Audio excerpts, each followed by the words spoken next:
Iniciando então mais um dia do nosso trabalho, o livro O Céu e o Inferno. Nós vamos agora iniciar um novo capítulo, o capítulo 7, Espíritos Endurecidos, e o nosso caso será do espírito Lapomerai, o castigo pela luz. Esse aqui será o nosso primeiro encontro sobre esse tema. Nós concluímos na semana passada os relatos, dos espíritos criminosos arrependidos, dos espíritos que foram punidos pela justiça humana, e chegando no plano espiritual, então se depararam com uma realidade que acabou transformando-os da conduta que eles tinham no mundo físico e chegando no mundo espiritual. Agora, nos espíritos endurecidos, como o próprio nome traz para nós aqui, são aqueles espíritos mais rebeldes, aqueles espíritos que muitas vezes são inacessíveis a qualquer palavra de evangelização. E aqui então nós temos o nosso primeiro caso, esse Lapomerai. Tem uma observação aqui de rodapé, que diz que na primeira edição do livro Céu e Inferno consta apenas o castigo pela luz. E fizeram então uma complementação,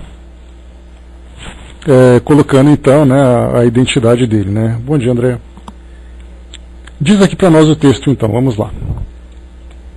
Em uma das sessões da Sociedade de Paris, em que se discutira a questão da perturbação que geralmente ocorre após a morte, um espírito, ao qual ninguém havia feito alusão e que não se pensava evocar, manifestou-se espontaneamente pela comunicação a seguir. Embora não fosse assinada, sem dificuldade nela se reconheceu um grande criminoso que a justiça dos homens recentemente punira. E a gente lembra sempre que essas punições que Kardec apresenta para nós aqui nas mensagens dos espíritos que passaram por esse momento, eram as execuções. Então, pela guilhotina, por enforcamento, então, já que essa era a pena capital, que era aplicada naquela época, E aí, então o Espírito traz a seguinte mensagem: que falais da perturbação? Por essas palavras vãs? Por que essas palavras vãs? Sois sonhadores e utopistas. Ignorais completamente as coisas das quais pretendeis vos ocupar. Não, senhores, a perturbação não existe, salvo talvez nos vossos cérebros. Estou tão terminantemente morto quanto possível, e vejo claro em mim e em torno de mim, por toda parte. A vida é uma fúnebre comédia, inábeis aqueles que se despedem da cena antes que caia a cortina. A morte é um terror, um castigo, um desejo, segundo a fraqueza ou a força daqueles que a temem, a desafiam ou suplicam por ela. Para todos, ela é uma amarga zombaria. A luz me ofusca, e como uma flecha pontiaguda, penetra a sutileza do meu ser.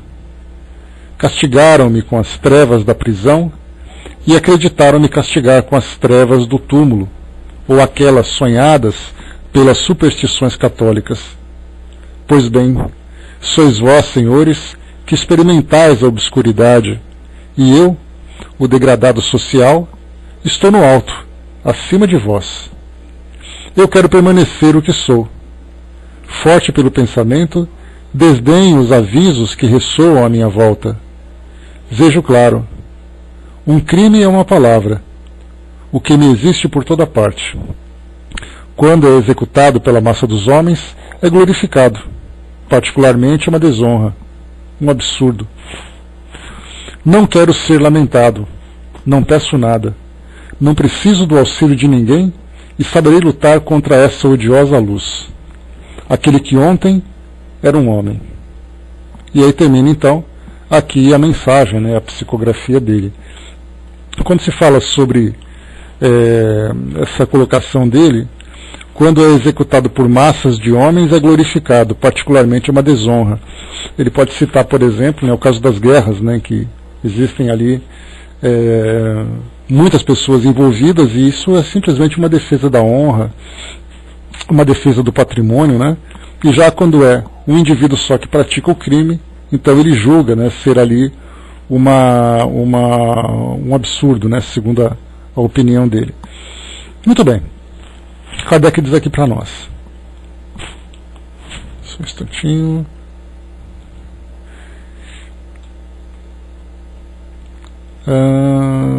Tá. Essa comunicação foi analisada na sessão seguinte e reconheceu-se no próprio cinismo da linguagem um importante ensinamento. Viu-se na situação desse infeliz uma nova fase do castigo que espera os culpados. Recentemente, enquanto uns são lançados nas trevas ou em um isolamento absoluto, outros sofrem durante longos anos as angústias de sua última hora, ou se julgam ainda vivendo neste mundo. Para esse espírito a luz brilha. Ele goza da plenitude das suas faculdades, sabe perfeitamente que está morto e não se lamenta de nada. Não pede nenhuma assistência e ainda desafia as leis divinas e humanas. Isso então significa que ele escaparia do castigo? Não. Mas acontece que a justiça de Deus se realiza sob todas as formas, e o que faz a alegria de uns para outros é tormento. Essa luz faz o suplício desse espírito contra o qual ele se mantém inflexível, e apesar do seu orgulho, ele o confessa quando diz: não preciso do auxílio de ninguém e saberei lutar contra essa odiosa luz. E nesta outra frase: a luz me ofusca e como uma flecha pontiaguda penetra a sutileza do meu ser. Essas palavras, sutileza do meu ser, são características. Ele reconhece que o seu corpo é fluídico e penetrável pela luz da qual ele não pode escapar. E essa luz o penetra como uma flecha pontiaguda. Esse espírito está colocado aqui entre os endurecidos porque esteve muito tempo sem manifestar o mínimo arrependimento, o que também é um exemplo verdadeiro de que o progresso moral nem sempre segue o progresso intelectual. Entretanto, pouco a pouco ele se corrigiu e mais tarde deu comunicações ajuizadamente raciocinadas e instrutivas. Hoje, ele pode ser colocado entre os espíritos arrependidos. Nossos guias espirituais, solicitados a darem sua apreciação sobre esse assunto, ditaram as 3 comunicações a seguir, que merecem uma séria atenção. Deixa eu ver aqui o que vocês colocaram. O Brás colocou, né, deve ser triste a retomada da consciência depois de um crime impensado.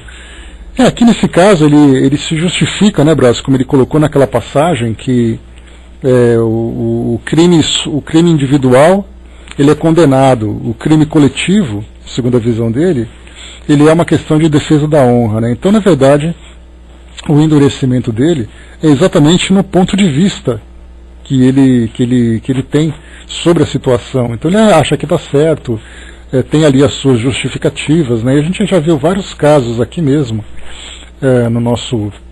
na nossa sociedade, em que indivíduos praticam crimes e tentam defender.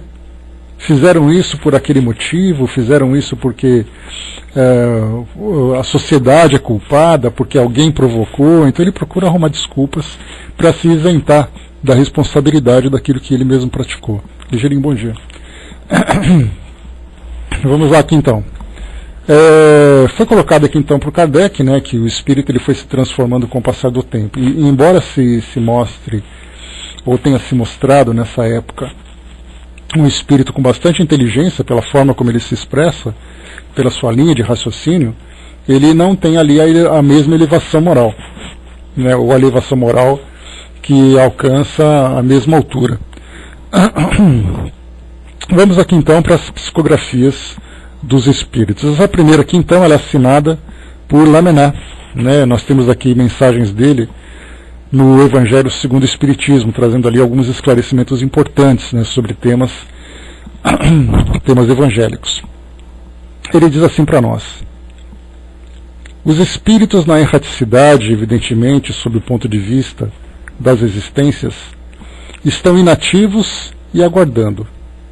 No entanto, eles podem espiar, contanto que seu orgulho e a tenacidade pavorosa e insubmissa de seus erros não os tenham no momento de sua ascensão progressiva, não os detenham no momento de sua ascensão progressiva. Tendes um exemplo terrível disso na última comunicação desse criminoso insensível, debatendo-se contra a justiça divina que o constrange depois da dos homens. Então, nesse caso, a expiação, ou antes o sofrimento fatal que os atormenta, em lugar de lhe ser proveitoso e de fazê-los sentir a profunda significação de suas penas, os exalta na revolta e faz crescer neles esses murmúrios de que as Escrituras, em sua poética eloquência, denomina ranger de dentes, uma imagem por excelência. Sinal do sofredor enfraquecido, porém insubmisso, perdido na própria dor, mas cuja revolta ainda é bastante grande para não reconhecer a verdade do castigo e a verdade da recompensa. Os grandes erros muitas vezes, e até quase sempre, persistem no mundo dos espíritos, assim como as grandes consciências criminosas. Ser o mesmo, apesar de tudo, e ostentar-se diante do infinito, assemelha-se a essa cegueira do homem que contempla as estrelas e as considera arabescos de um teto, tal como os gauleses do tempo de Alexandre acreditavam. Existe um infinito moral. Miserável, ínfimo é aquele que, sob o pretexto de continuar as lutas e as fanfarrices abjetas da terra, não vê mais longe no outro mundo do que via neste. Para esse, a cegueira, o desprezo dos outros, a egoísta e mesquinha personalidade e a demora no progresso. É incontestável, ó homens, que há um acordo secreto entre a imortalidade de um nome puro deixado sobre a terra e a imortalidade que os espíritos realmente conservam em suas provas sucessivas. Aqui o que Lamennais coloca para nós, me fez lembrar aqui também, né, essa questão da continuidade, da personalidade dos espíritos, que saem aqui do mundo físico e chegam no mundo espiritual mantendo as mesmas ideias e as mesmas tendências. Isso me fez lembrar bastante os trabalhos que são realizados nas reuniões de desobsessão, quando um espírito obsessor, então, ele é entrevistado, e nessa entrevista, né, na tentativa de demovê-lo da intenção de prejudicar outras pessoas, ele acaba procurando, como eu disse no início, justificativas para diminuir a responsabilidade que ele tem contra aqueles crimes que ele pratica. Muitas vezes crimes bastante graves, né? Inclusive levando à desencarnação algumas pessoas, né? Devido ao tormento que ele acaba exercendo sobre elas. Então eles passam durante muito tempo defendendo essas ideias. Então, mostra para nós aqui, como foi colocado, que a expiação desses espíritos muitas vezes se dá exatamente, né, sofrendo aquele ranger de dentes, como foi colocado para nós, se dá exatamente estando próximo de um ambiente, numa vibração mais elevada, que para ele acaba sendo um transtorno muito grande, né, uma dor muito grande, já que ele não consegue estar em sintonia com ela. Então seria mais ou menos aquele espírito habituado à escuridão, e ele então se depara com uma claridade muito forte, que para ele acaba ofuscando os seus olhos. Enquanto que, para os espíritos habituados a essa luz, ela na verdade, né, é ali proporciona um grande prazer por ele estar sintonizado nessa mesma faixa vibratória. Então, na verdade, é uma questão das sintonias que nós temos ali. Então, por incrível que pareça, para um espírito estar próximo daquilo que é considerado o bem, para ele é um grande transtorno. Felizmente, nós temos aqui as experiências que vão fazendo com que os espíritos se esclareçam, vão modificando as suas posturas, mas temos também que considerar o tempo que cada um leva para alcançar essas transformações. Nós temos aqueles, né, como vimos no capítulo anterior dos criminosos arrependidos, aqueles que logo após a desencarnação já foram tomados de um arrependimento muito grande, não apenas pela dor que sofreram através da punição que receberam, mas pela própria conscientização do erro que eles praticaram. Então eles chegam no mundo espiritual, olham para trás e percebem exatamente aquilo que praticaram, os erros que cometeram. Outros são tocados pela própria presença de suas vítimas, no caso daqueles que cometeram assassinatos. Então vão surgindo ali uma série de fatores que meio que pressionam os espíritos a se depararem com essa realidade. Alguns se sensibilizam, outros acabam resistindo, como nós vimos aqui nesse caso, né? Nós teremos outros espíritos também aqui nesse capítulo, dos espíritos endurecidos, que não foram criminosos, mas tiveram uma vida com muita arrogância, com um egoísmo muito grande, né? Então nós veremos aqui espíritos de que viveram de várias formas diferentes e mantiveram essa mesma postura também no plano espiritual. Então aqui agora nós vamos para uma outra comunicação.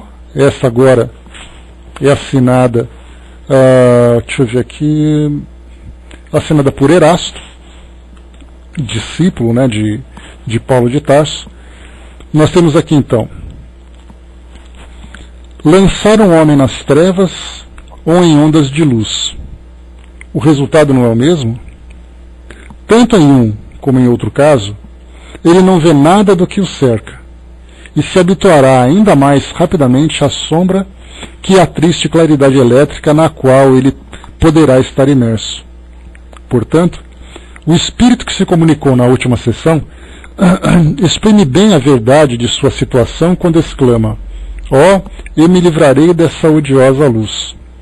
Efetivamente, essa luz é tanto mais terrível, quanto mais medonha, quanto mais completamente ela o atravessa, e torna visíveis e aparentes seus mais secretos pensamentos. Aí está um dos lados mais penosos do seu castigo espiritual. O espírito se encontra, por assim dizer, internado na casa de vidro que Sócrates pedia, e aí ainda está o ensinamento, porquanto o que teria sido a alegria e a consolação do sábio torna-se a punição infamante e contínua do mal, do criminoso, do parricida, horrorizado em sua própria personalidade. Compreendeis, meus filhos, a dor e o terror que devem atormentar aquele que durante uma existência sinistra sentia grande prazer em combinar, em maquinar os mais deploráveis crimes no fundo do seu ser, onde ele se refugiava como uma fera em sua caverna, e que hoje se acha exposto nesse covil íntimo, onde se escondia dos olhares e da investigação dos seus contemporâneos. Agora sua máscara de impassividade lhe foi arrancada, e cada um dos seus pensamentos se reflete sucessivamente em seu rosto. Sim, daqui em diante, nenhum repouso, nenhum asilo para esse formidável criminoso. Cada mau pensamento, e Deus sabe se sua alma o manifesta, se revela por fora e por dentro dele, como sob a ação de um choque elétrico superior. Ele quer se ocultar da multidão, e a luz odiosa o revela continuamente. Ele quer fugir, e foge numa corrida arquejante e desesperada através dos espaços incomensuráveis, mas como toda parte, a luz. Por toda parte, os olhares que se cravam nele. Ele se arremessa novamente em busca da sombra, à procura da noite, mas a sombra e a noite não existem mais para ele. Chama a morte para ajudá-lo, mas a morte é apenas uma palavra sem nenhum sentido. O desgraçado foge sempre. Ele caminha para a loucura espiritual, castigo terrível, dor medonha, onde se debaterá consigo para se libertar de si mesmo, porque esta é a lei suprema além da terra. É o culpado que se torna por si mesmo seu mais inflexível castigo. Quanto tempo isso irá durar? Até o momento em que sua vontade, enfim vencida, se curvará sob o aspecto pungente do remorso, em que seu rosto altivo se humilhará diante de suas vítimas pacificadas e diante dos espíritos de justiça. E observai a elevada lógica das leis imutáveis. Nisso ele ainda realizará o que escrevia nessa orgulhosa comunicação, tão clara, tão lúcida, tão tristemente cheia de si mesmo, que ele deu na última sexta-feira, libertando-se por um ato de sua própria vontade.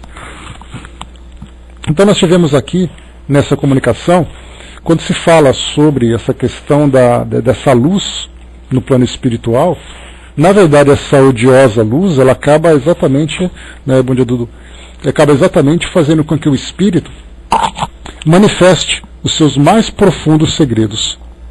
Então, porque habituados aqui ao mundo material, é como se nós pegássemos os exemplos que nós temos hoje na nossa sociedade, dentro desse universo da corrupção, né, que lamentavelmente temos acompanhado aqui no nosso dia a dia, obviamente ela é praticada, né, na obscuridade dos segredos, né, que os homens criam entre si. Não necessariamente a obscuridade da noite, mas a obscuridade exatamente da visão pública. Então, fechados em seus gabinetes, fechados ali nos seus lugares de encontros e tudo mais, acabam praticando esses atos, fazendo ali, né, traçando seus planos, combinando, né, a forma de compensação que vão receber pelos trabalhos que realizam em benefício do outro. E aí então, no plano espiritual, nós podemos imaginar então essa luz, que eles são notoriamente vistos como corruptos. Tudo aquilo que eles praticaram é como se todos pudessem saber.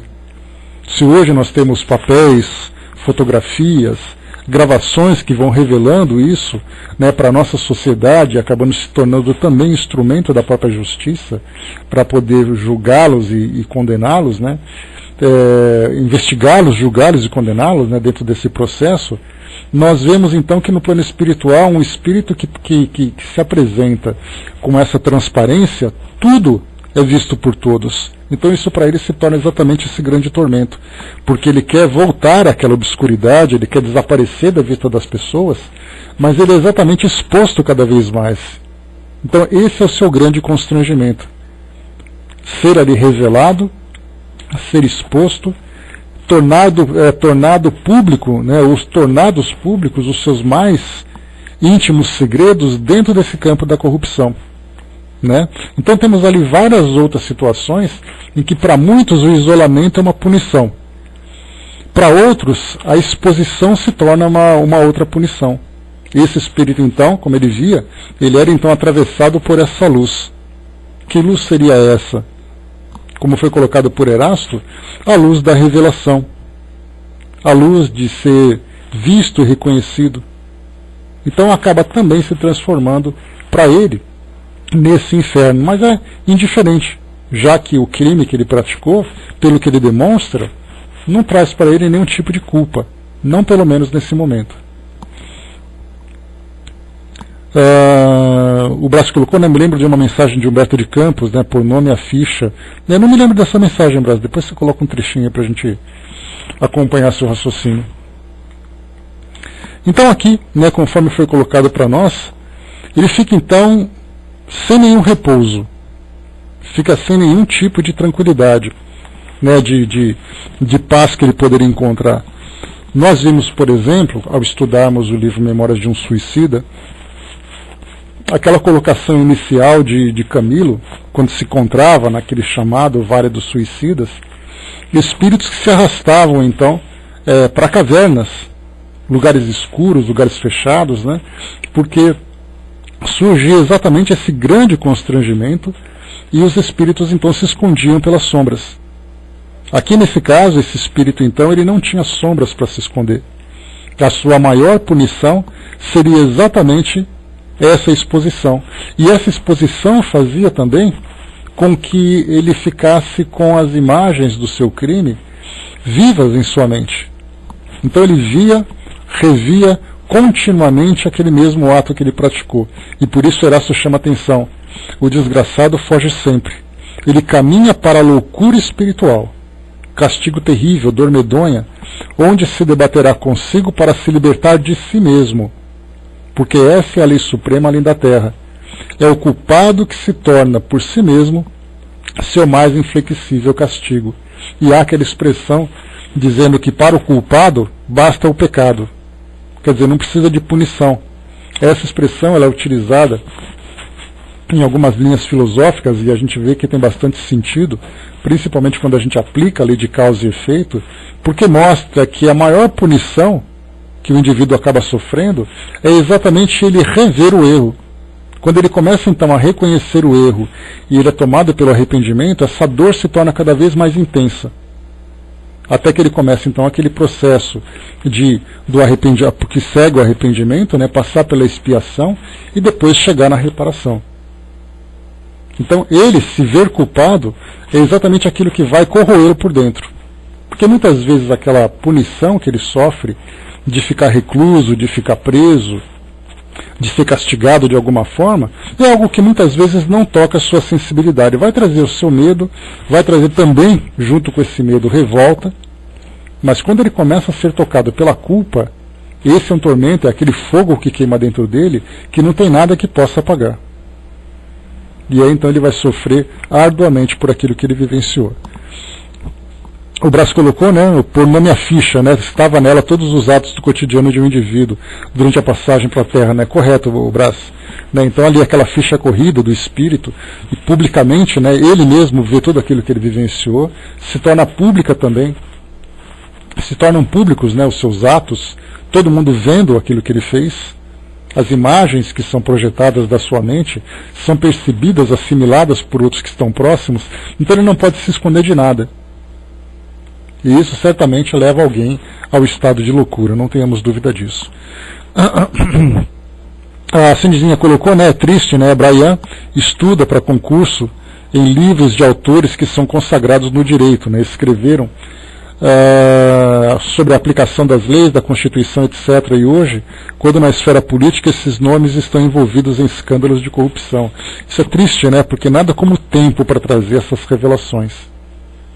Porque tudo aquilo que era inicialmente pontos de referência acabaram, né, obviamente pela própria hipocrisia do homem, né, que tenta mostrar uma aparência para a sociedade, né, no fundo acaba tendo, né, os seus crimes revelados, né, pelo próprio tempo. E acaba também, lamentavelmente, ficando registrado nos livros de história. Então, isso porque a sociedade, né, conseguiu de alguma forma trazer, né,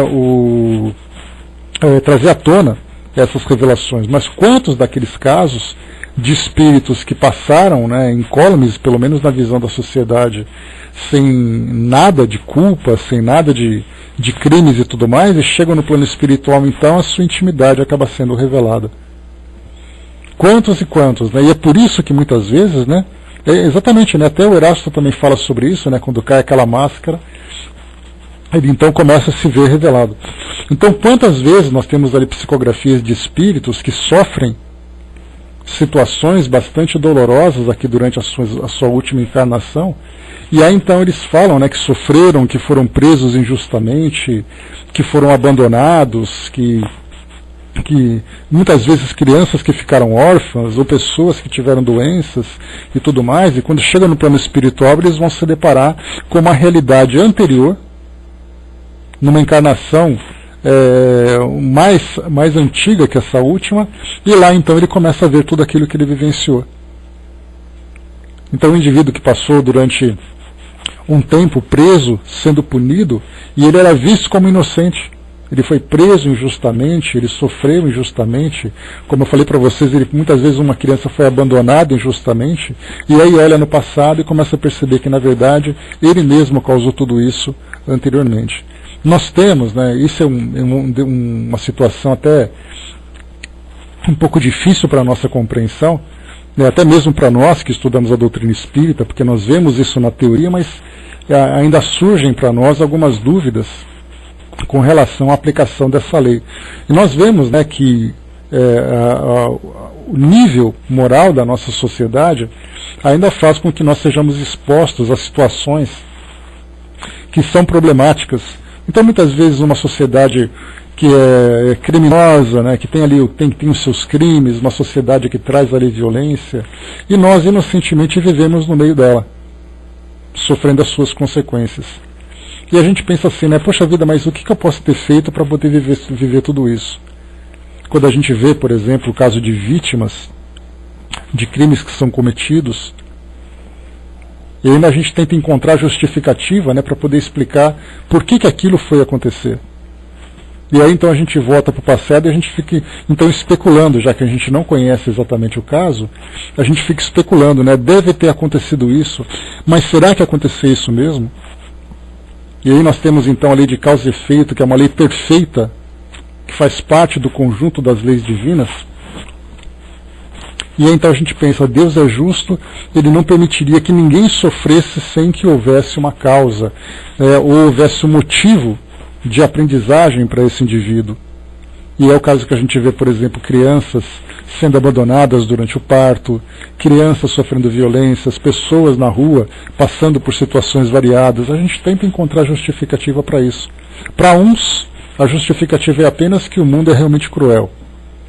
Para outros, são situações ocasionais que aparecem. Para outros, existe uma lei que rege esse tipo de situação. E aí é exatamente que a gente tem que fortalecer cada vez mais a nossa fé para compreender que tudo está sob o controle de Deus. Ninguém sofre se não houver a necessidade de um despertamento. E não simplesmente a gente imaginar que as coisas acontecem por acaso e que todos ali sempre têm vítimas e sempre têm algozes. Mas que na verdade todos nós estamos ali naquela condição de vítimas e algozes. Se não de outrem, pelo menos vítimas e algozes de nós mesmos. Ou seja, nós criamos as situações contra nós e nos tornamos vítimas de nós mesmos. Que foi exatamente aqui que Erasto trouxe para nós esse raciocínio. Esse espírito, então, como foi colocado, a maior punição dele é ele se ver como culpado.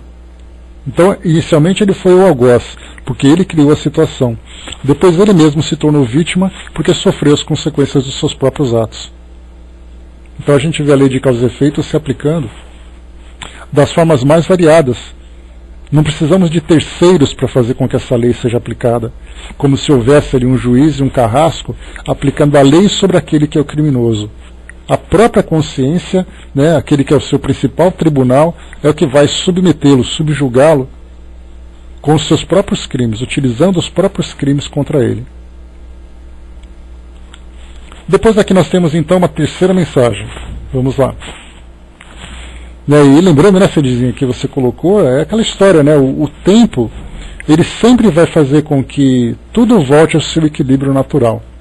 Então, se hoje nós não temos nada que possa nos acusar, porque não foi descoberto, o tempo vai fazer com que as coisas aconteçam, mesmo que a sociedade não precisa saber das coisas. Nós não precisamos ter ali uma grande revelação mostrando o que cada um fez. A lei de Deus também ela tem esse aspecto caridoso, né, que faz com que o indivíduo aprenda sem que ele seja exposto. Ele vai aprender por aquilo que ele fez. É ele com ele mesmo. E silenciosamente ele vai viver tudo isso. Nós tivemos casos, por exemplo, de indivíduos que ficaram encarcerados durante muitos anos, porque eu me recordo de uma história que foi trazida numa obra, que independente de ser ficção ou se foi uma realidade, apesar de que, como Dona Ivone lembra para nós, né, que ela fala no livro Devassando o Invisível, quando ela fala sobre os romances mediúnicos, ela diz assim que todos são histórias verídicas. São espíritos que contam suas próprias histórias, e elas acabam sendo muitas vezes fantásticas exatamente porque ela tem situações que fogem do cotidiano. Né, que foge do cotidiano. Então, nesse caso, nós temos ali o relato. Então mostrou um espírito, por exemplo, que ele foi confundido com um criminoso, ele foi acusado injustamente, ficou preso durante anos e acabou depois desencarnando na prisão. Ele chegou no mundo espiritual revoltado, obviamente, por ter tido a sua vida. Né? Se não foi esse livro, assim dizia, Somos Todos Inocentes, foi um livro muito parecido, que eu me recordo que eu li esse livro, mas eu não lembro o conteúdo dele. mas mostra isso. Então esse indivíduo foi preso, depois ele desencarnou na prisão, chegou no mundo espiritual revoltado, e foi mostrado para ele que numa encarnação anterior ele praticou um crime que ninguém ficou sabendo. Como foi o caso que nós vimos aqui até mesmo, né, no Céu e Inferno, nos criminosos arrependidos, lá no criminoso, lá no espírito de Castanel do Rio.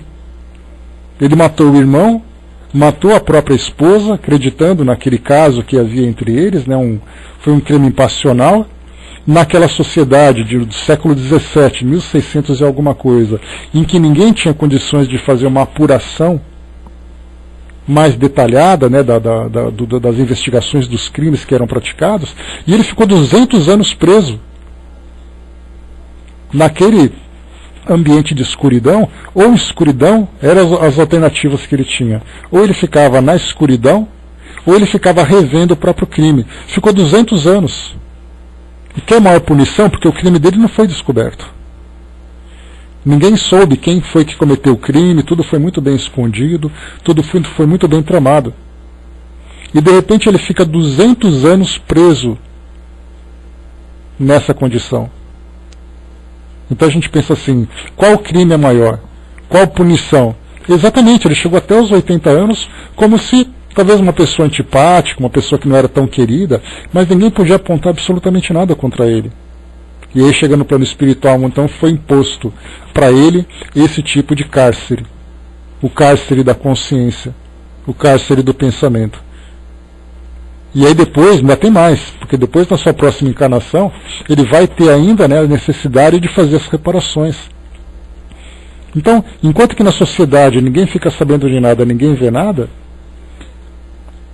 nós estamos todos submetidos a uma lei superior que está ali, não observando, né? Porque a gente já chegou a falar sobre isso, porque a impressão que a gente tem de causa e efeito e essas leis divinas, né, que regem a nossa vida, é que existem espíritos que estão constantemente nos observando, investigando os nossos atos, estão ali pesando, né, qual é exatamente o grau dos crimes que lamentavelmente cometemos, a maioria crimes contra nós mesmos, e que depois então isso passa por uma deliberação e é apontado qual vai ser a pena que nós vamos sofrer. E na verdade a lei de causa e efeito, ela é feita, a gente pode imaginar, fazer essa comparação, ela é como se fosse assim um grande campo de energia. Quando nós saímos da sintonia desse campo de energia, que é o campo do equilíbrio, quando nós criamos desequilíbrio, nós somos naturalmente forçados a voltar ao equilíbrio. E esse voltar ao equilíbrio é exatamente aquilo que vai proporcionar as experiências que vão fazer que a gente aprenda, seja através da dor, da conscientização, seja através de uma sensibilização pela caridade que nós recebemos, nós inevitavelmente vamos despertar para retomar esse curso natural. Então, se nós cometemos um crime e é avaliado, né, como o próprio Erasto coloca para nós, Deus nos julga pelas nossas intenções. Então, se nós temos ali intenções, nós temos conscientização daquilo que nós fazemos, juntamos elementos de atenuantes e agravantes. Os agravantes são a questão do dolo, que nós colocamos hoje, né, nessa linguagem do nosso Código Penal, né, do nosso meio jurídico. Então, se você tem o dolo, a intenção de cometer aquele crime, você naturalmente se desarmoniza com maior intensidade. Consequentemente, você será arrastado com maior intensidade também. Se você tem o atenuante de você fazer ali, né, da parte culposa, você não teve a intenção de fazer, mas acabou fazendo, você tem ali um peso menor.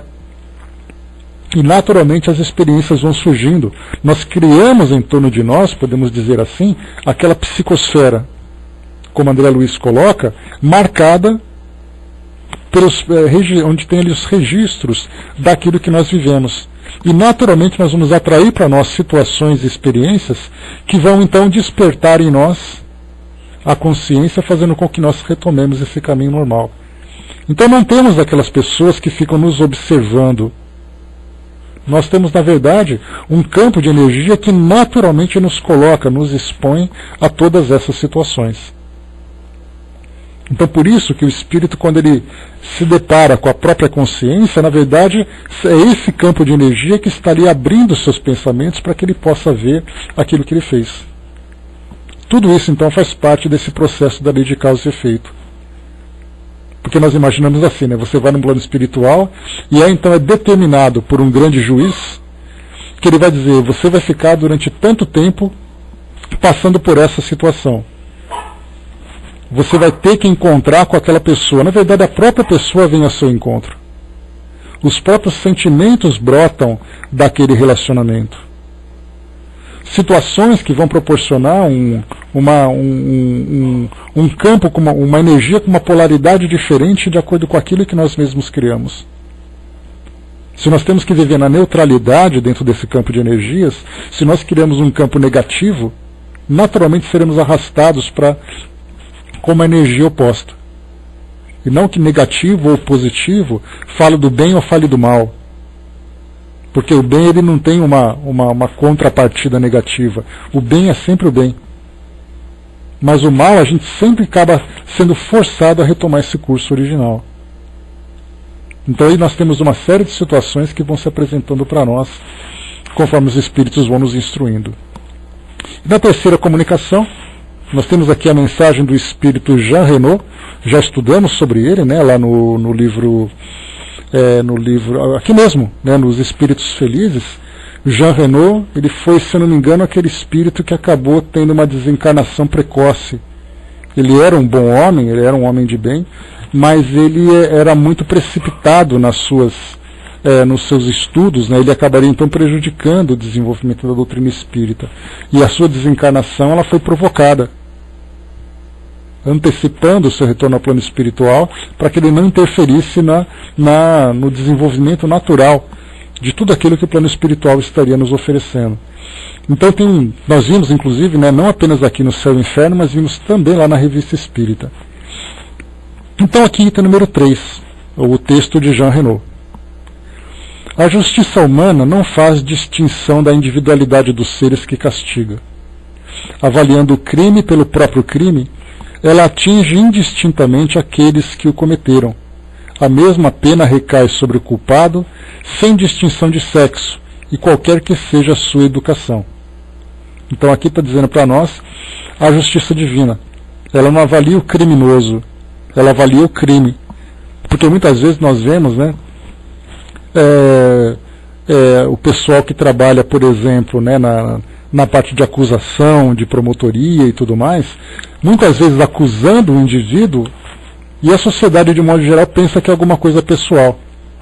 Aquilo é uma perseguição, porque ele está querendo punir o indivíduo. Na verdade, a intenção é punir o crime. Independente de que tenha sido, pelo menos assim, é aquela ideia de que a justiça é cega. Ela tem espada numa mão, a balança na outra mão e uma venda nos olhos. Porque mostra exatamente, né, que ela não faz avaliações de acordo com preferências, ela tem ali a balança do equilíbrio e a justiça, que é aplicada através da espada. Então nós temos ali a justiça humana, quando é aplicada dentro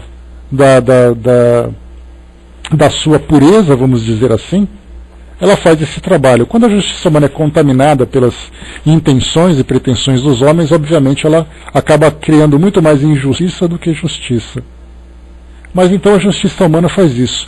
Mais uma vez, para a gente reforçar, não faz distinção da individualidade dos seres que castiga. Avaliando o crime pelo próprio crime, ela castiga indistintamente aqueles que o cometeram. A mesma pena recai sobre o culpado, sem distinção de sexo, e qualquer que seja a sua educação. A justiça humana, a justiça divina, procede de forma diferente.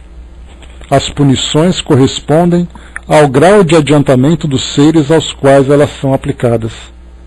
A igualdade do crime não constitui a igualdade entre os indivíduos.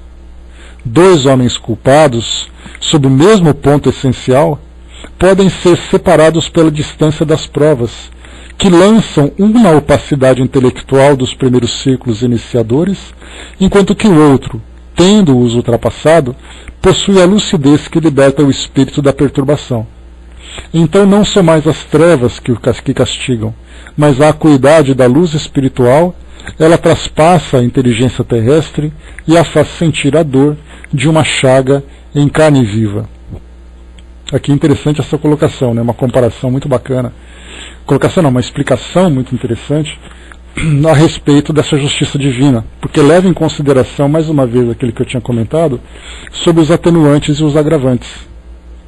Então é levado em consideração, como chegamos a falar sobre isso, né, Eliana? Sobre aquela questão, né, que eu não consegui encontrar ainda, não tive tempo de procurar, né, dos canibais e dos advogados. Então nós temos aqueles que agem por instinto e aqueles que agem com a inteligência.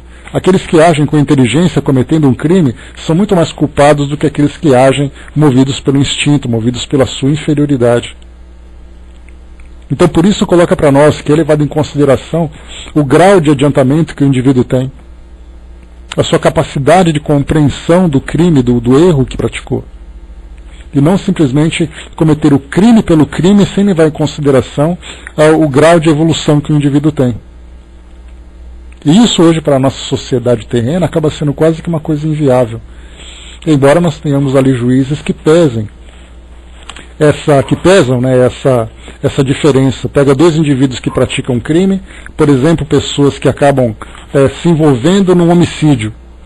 Aí é levado em consideração as causas, as características do indivíduo, mas ainda assim de uma forma muito precária. Mas a justiça divina, que penetra exatamente na essência de cada indivíduo, na essência de cada ser, consegue avaliar exatamente o seu grau de evolução. E aí então a aplicação dessa lei ela é absolutamente justa. Como justo é o próprio Criador. A Angelina colocou, né, no caso, um policial que não tem intenção de matar, mas acaba cometendo um crime para defender a sociedade, como fica? Né? O que é avaliado também, Angelina, algo que muitas vezes nós não compreendemos, é a intenção que o indivíduo tem. Né? Porque não a intenção mostrada para a sociedade, mas os sentimentos mais profundos. Porque nós temos aquele policial que, diante de uma situação de violência, ele acaba tendo que utilizar esse recurso.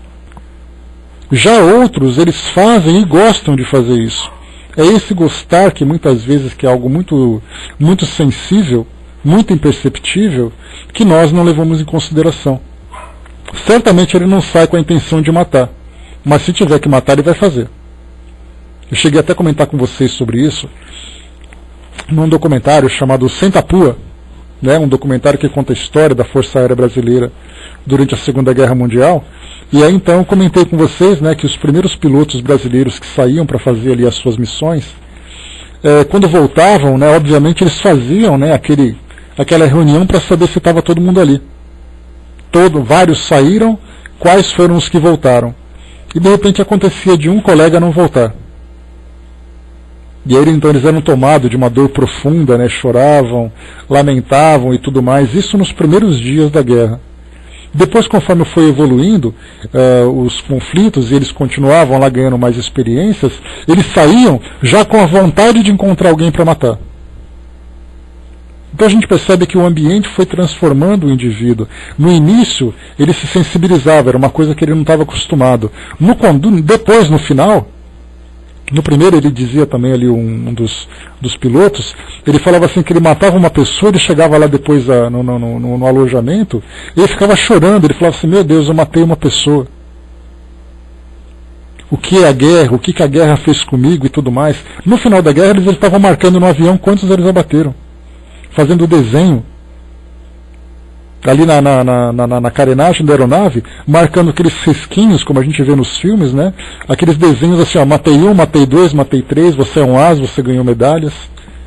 Então já não se importava mais. Então a gente percebe que as pessoas vão se transformando diante daquilo que ela vai vivendo. Então, conforme ela vai se tornando mais insensível, ela vai respondendo mais. A sociedade a coloca numa situação, né, coloca o indivíduo numa situação em que ele tem que tomar decisões. Mas o que vai ser considerado exatamente não é o ato que ele praticou, mas o sentimento que o moveu. No livro que Leon Denis escreveu, falando sobre o mundo espiritual e a guerra, eu sempre me esqueço do título, do livro, né, do título correto, mas ele fala, por exemplo, que a França foi invadida. Isso na Primeira Guerra Mundial, porque o livro foi escrito naquele período, ali entre 1914 e 1918, quando se desenrolou. A Alemanha invadiu a França. Os franceses tinham que se defender. Então ali no alto escalão do plano espiritual, junto aos grandes oficiais franceses encarnados, nós tínhamos ali Joana d'Arc, outros grandes nomes que fizeram a história do povo francês, que estavam ali inspirando esses comandantes para fortalecerem cada vez mais seus exércitos, para defender a França. Então, assim, a defesa era justificada? Sim, era. Porque, afinal de contas, era ali um exército inimigo que invadia a sua sociedade, fazendo com que as famílias, o patrimônio, tudo isso fosse colocado em risco.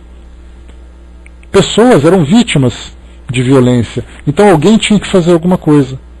Então a questão que a gente coloca é: o soldado teve que defender a sua sociedade, mas se ele gostar daquilo que ele faz, já mostra então o seu primitivismo, porque vai colocar o grau de crueldade com que ele utilizou, a insensibilidade diante de um fato tão doloroso como esse.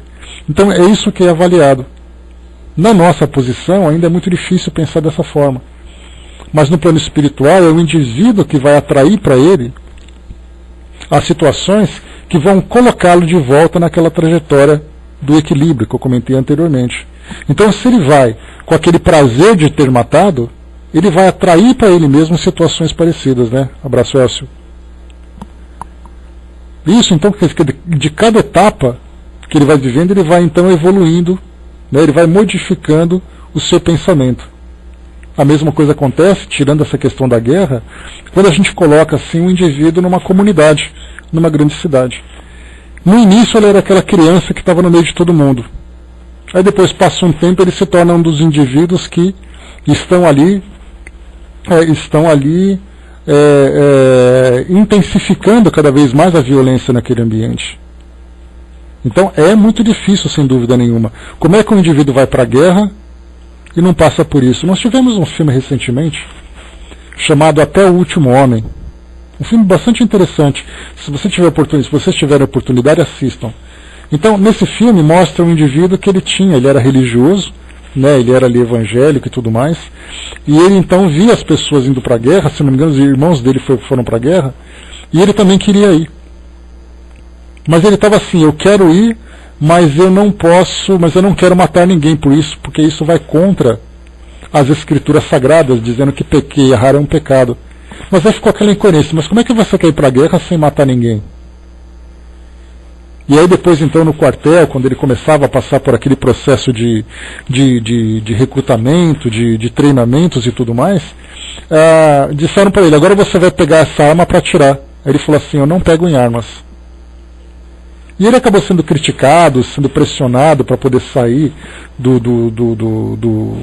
sair do exército e tudo mais. Ele falava assim: não, eu quero ficar no exército, eu quero ir para a guerra para ajudar. Eu quero ir para a guerra para ajudar, mas falava assim: mas você não pode ir para a guerra se você não pegar numa arma. Ele falou: eu posso sim. Aí depois foi desenrolando e tudo mais, ele foi para a guerra. Ele se tornou um dos maiores heróis das guerras, porque ele salvou muito mais gente sem sequer pegar numa arma. Então assistam esse filme, que vai trazer uma situação interessante, principalmente nesse ponto que você colocou, Angelina. Até o Último Homem chama. Ele saiu recentemente. Deve ser fácil de vocês encontrar, né? Então é isso aí, vamos em frente.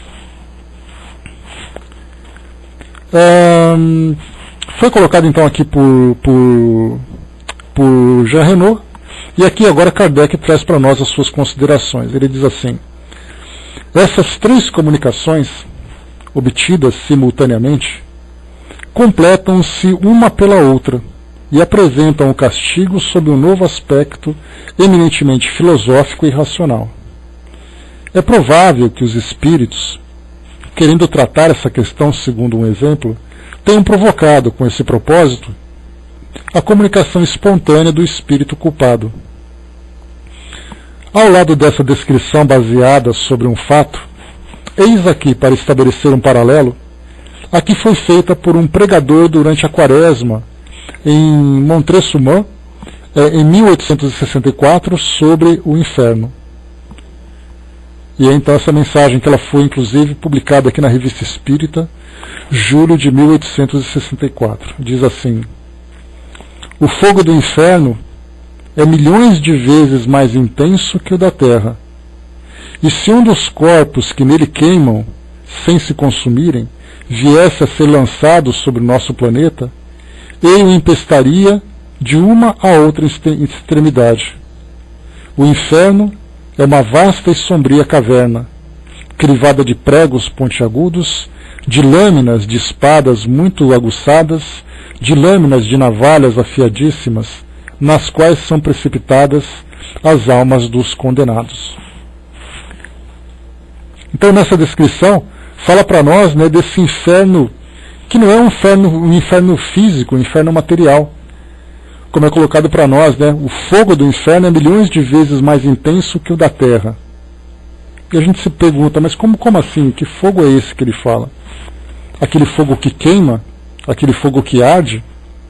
E é então baseado naquilo que foi trazido nessa comunicação e nas explicações que os Espíritos trouxeram, fala exatamente para nós que na verdade é esse fogo que queima o indivíduo, que na verdade é essa luz da verdade, da transparência, é o peso da culpa, e mostra exatamente aquela ideia de que o inferno na verdade é um estado íntimo, não é um elemento geográfico.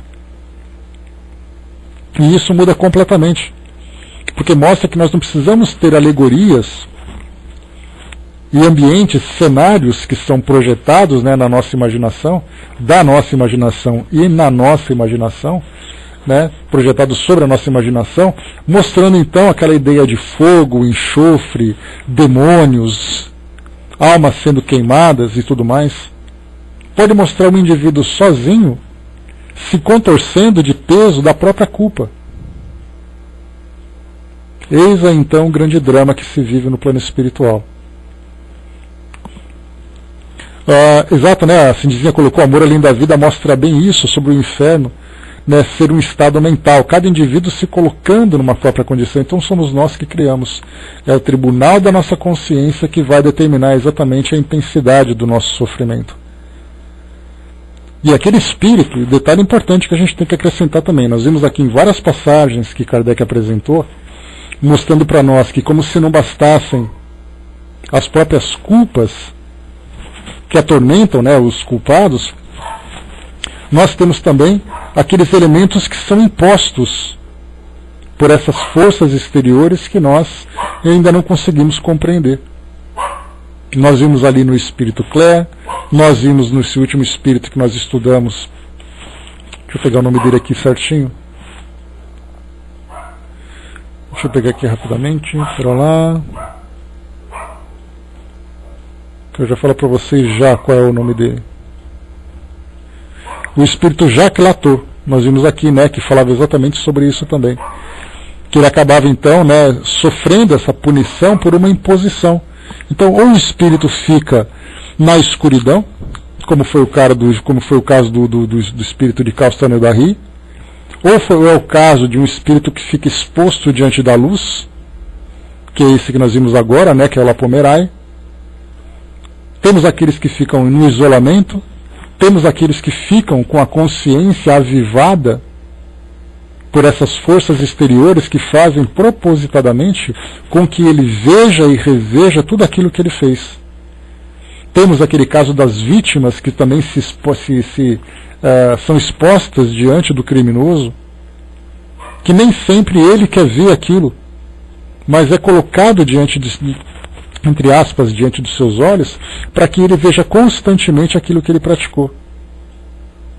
Então nós temos tudo isso, além daquilo que o próprio indivíduo causa, porque nem sempre ele tem essa sensibilidade de se ver como um criminoso. Ele acha que tudo para ele é tudo natural, que ele não tem motivo nenhum para se sentir culpado, que ele fez mesmo, que ele gostou de fazer. E aí, então nós temos aquelas forças exteriores que o colocam nesse enclausuramento no plano espiritual, o colocando, o expondo exatamente diante de elementos que são condizentes com aquilo que ele vivenciou, com aquilo que ele praticou. Então temos aqueles que ficam presos no escuro, temos aqueles que ficam expostos diante da luz, temos aqueles que ficam diante dos olhos de suas vítimas, cada um então exposto a uma situação de acordo com a sua natureza e com a sua necessidade. O Elcio colocou, né, não entendemos ainda os desígnios da sabedoria divina, e aí nos isentamos de trabalhar em prol do crescimento individual e coletivo. É uma questão de tempo, né? Porque conforme a gente vai evoluindo espiritualmente, a evolução espiritual ela não é apenas uma questão do espírito ser mais brilhante ou do espírito simplesmente ser mais puro. Na verdade, ele alcança essa condição exatamente pelo desenvolvimento da sua consciência e do seu intelecto. E esse desenvolvimento do intelecto não é apenas uma questão dele ficar mais inteligente, mas ele desenvolver uma sabedoria maior compreendendo essa lei. E aí, então, ele tendo essa consciência, ele vai naturalmente vivendo, né, a sua vida, vivendo o seu cotidiano,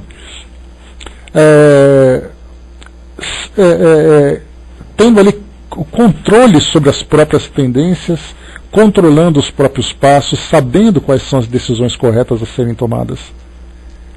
Então, aí sim ele vai trabalhando em prol desse crescimento individual e coletivo, porque ele adquiriu esse grau de consciência, esse grau de compreensão. Agora, se ele não atingiu isso tudo, ele é naturalmente forçado a ter essa compreensão através das experiências. Só que esse forçado não faz com que ele, de uma hora para outra, tenha ali o entendimento pleno. Na verdade, ele vai vivendo experiências dias após dias, como nós mesmos estamos vivendo. Porque dá a impressão de que eles são os criminosos, eles isso, eles aquilo. Basta a gente olhar a nossa vida e perceber as experiências que nós estamos vivendo. Com relação a relacionamentos, com relação a limitações, com relação a constrangimentos. Nós estamos vivendo agora aquilo que nós falamos que os espíritos vão vivendo etapa por etapa até alcançar esse grau de compreensão. Nós estamos no meio dessas etapas e etapas. A nossa vida hoje é uma etapa. O que ela está nos ensinando? Se nós não aprendemos agora, temos uma nova etapa que vai apresentar para nós outras condições. Depois outras, e conforme a gente vai desenvolvendo melhor o nosso entendimento, elas vão se tornando cada vez mais amenas. Até chegar o momento em que nós não precisaremos mais ser constrangidos com esse tipo de vivência. E quando nós olhamos para o nosso passado, quais foram as experiências que a vida nos ensinou na encarnação anterior? Porque a gente pensa assim, né? O que eu estou vivendo hoje aconteceu por causa de situação do meu passado. Mas e no meu passado? Eu estava vivendo aquilo por quê? E no anterior? E no anterior? Então a gente, na verdade, está ali evoluindo, encarnação após encarnação, e agora que nós temos essa compreensão dessa lei, da forma como ela é aplicada sobre cada um de nós, pelo menos de um modo mais genérico, os nossos passos hoje são passos muito mais seguros. Porque nós fazemos alguma coisa sabendo que é errado e sabendo que isso vai trazer um resultado negativo. Vai trazer para nós ali a necessidade de um reajuste. Nós temos essa compreensão. Aí nós olhamos para o mundo aí fora. Como é que o mundo está vivendo isso? O mundo tem essa compreensão? Tem essa preocupação?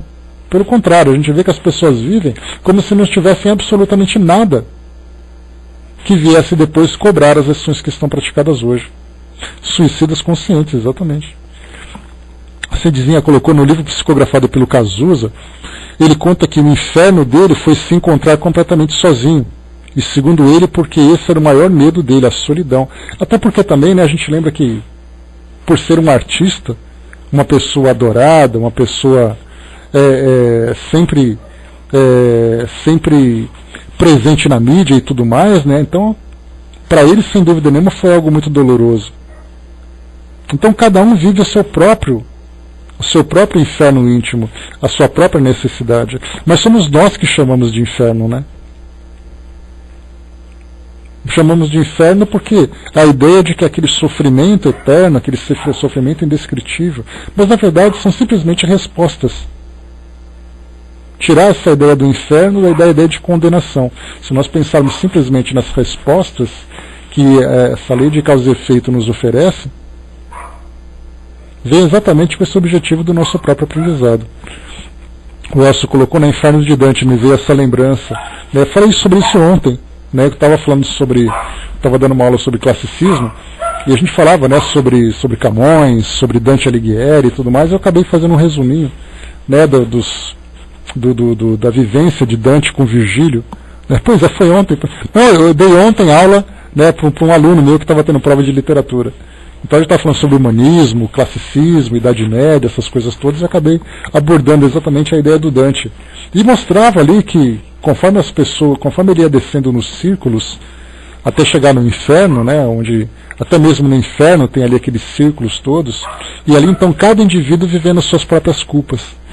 E aquele, né, o inferno mais profundo e aquele que provocava mais dor, era exatamente daqueles indivíduos que praticaram a traição.